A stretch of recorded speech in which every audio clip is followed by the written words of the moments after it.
It's time to get serious. It's 1996. I'm 8 years old. I just got home from my Little League photo shoot. And I don't know it yet, but I'm about to have my first exposure to programming that's going to change my life forever. And it's all thanks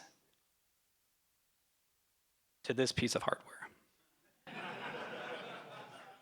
Now, for those of you that are not an aching, tired, groaning millennial like myself, this is a GameShark Pro for the Nintendo 64, and it sat in between a gaming console and your video game cartridge and allowed you to read and intercept the values that were being communicated between the two so that you could control them and override them with your own. So when Mario runs into a baddie, instead of losing some health, you could say, "Not today, baddie. Not today." And this was my first exposure to the understanding that I could access underlying primitives of programs that were running and change them to behave how I wanted them to behave, not how the factory wanted me to experience them. Make them my own. It was my first learning that rules are just rules. Someone made them up. Isn't that great? It's such good news. You can change rules into more of what you are dreaming up and not what somebody else dreams up for you. You can bend them. In fact, I go so far as to say you should bend them. A lot of interesting ideas come out.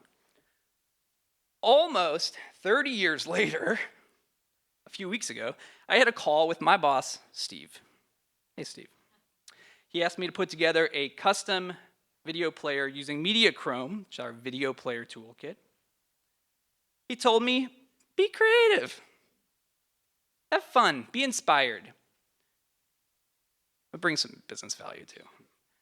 I kind of ignore that last one. I don't know about y'all. I don't really get into coding for bringing business value. Sorry, Steve, I fight the man here. But I couldn't stop thinking about what got me into programming to begin with, bending the rules. And lucky for me, MediaChrome makes bending the rules very easy. It allows you to play around. So what the heck is MediaChrome, the video and audio player toolkit that we work on over at Mux? MediaChrome, you can access those same underlying primitives of a video player and change it into what you dream up, not what we dream up for you. It's based off of web components. It has a slot-based architecture, meaning you can kind of change how things behave, how they react, what it looks like. And of course, you can control it programmatically. So I decided to play with Steve's idea, to fight back against the man, to destroy the video player. And here's what I ended up with.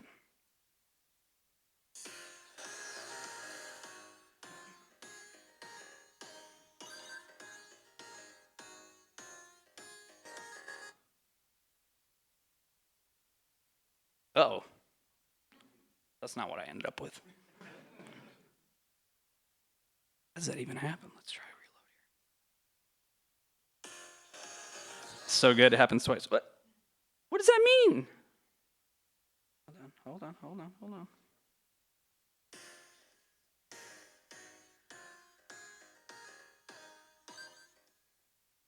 Okay, cool cinematic reveal.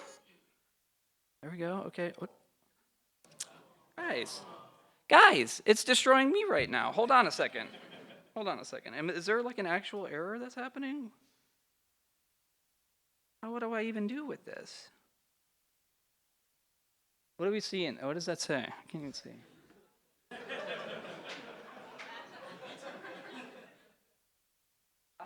It's got to be internet related. Okay, hold on. We can solve this, right? Let's see if I can tether.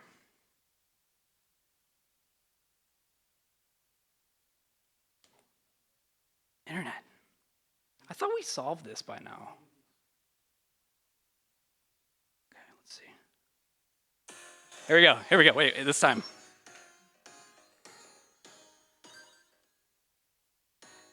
How many times do you want to watch this? Okay, great. This is the worst video player I've ever made. Okay. So in this now even shorter talk, I am going to share with you, come on internet, you can do it, I know you can.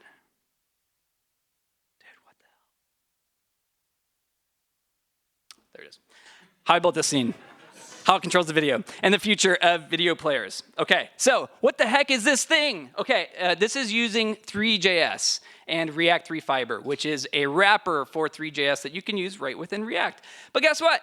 It's just React, which is great news for React developers out there, meaning you can go and get creative. You can import things like the canvas, the camera, and the camera controls right into your React scene and interact with them and build out your tree just like you're used to in your web applications. So you can kind of see here, get some default camera controls, move them around, be able to check out this scene that as it's put together in React, which is pretty sweet. But it does have simulated physics, which is also pretty sweet. It's just another React library that can be imported into the scene. This is using a library called React 3 Rapier, which is a wrapper for Rapier physics, such as simulated physics right in the browser. And you can do things like create this coin mesh, but then wrap it in an actual collider body so that you can see here, let me just reset this camera. Oh gosh, this is really clunky to interact with. Okay, here we go, coming this way. Check out these yellow boxes. So you can see it, I kind of drew like these different boxes around the different parts of the scene. That would mean that nothing can pass through that. It's a hard physics body. It's got these different colliders. And you also see here that we have this bind interaction using a use drag export from the use gesture library. Another way that you can interact with your scene to be able to pick things up, throw them around. If I pick up one of these coins, it turns into kinematic physics, meaning I'm the one in control. And if I were to let go, it becomes dynamic, which means that it's impacted by the environment. And so I can just huck it out into the distance there. It also applies an impulse and shoots it along the z-axis there, which is how that kind of shoots forward, which is pretty fun. Moving along here. Collision events. So that's what those yellow boxes are that we saw. If I were to grab one of these coins and I need to figure this out for JSConf. Okay. Grab one of these coins and you can see that they can't pass through one another. Like I was mentioning, the yellow boxes around this coin mech as they're kind of carefully positioned, plus around this coin allow them to, so that they cannot intersect. Now, if you look at the back of this scene over here, you can also see this kind of yellow box that's floating back there. This is a sensor, a collider sensor. So it has no physics body to it. There's nothing that's going to prevent things from entering. In fact, it's quite the opposite. When something enters, you'll get notified of that intersection happening and then be able to call your own callback function accordingly. So what we're doing here is wiring up that sensor that's placed in the back to detect when a coin has passed through and then integrate our custom functionality. In this case, it's adding additional time to the video player. So we're tracking what that looks like and then conditionally controlling how that video player is kind of presented as well. So here we're seeing, hey, if there is time remaining on the clock, then don't put an overlay over that video. But if there's not, then of course we need to block playback and ask the user to insert the coin. Moving forward here, same for the controls. We can also only show controls if there's a value that's kind of being tracked within this video player. So let's see if the internet works with us here, and we'll see if we can just complete this video. Reset the camera, get it in place. Okay, here we go. Gotta line it up kind of carefully. So here's me fighting the man. What? Wait, I want to play. Okay. Let's go. Wait. Oh, God. Wait.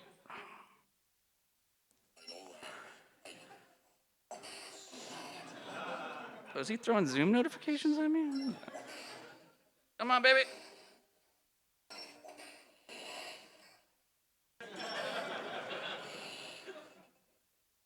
Yes!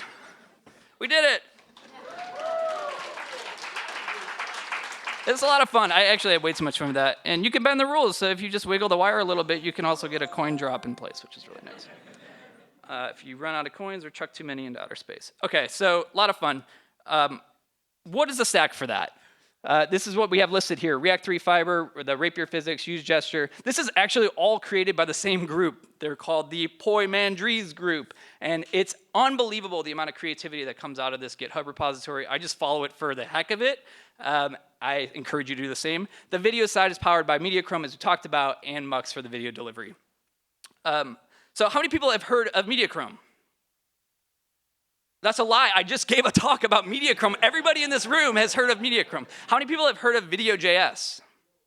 Video.js has been around for 15 years now.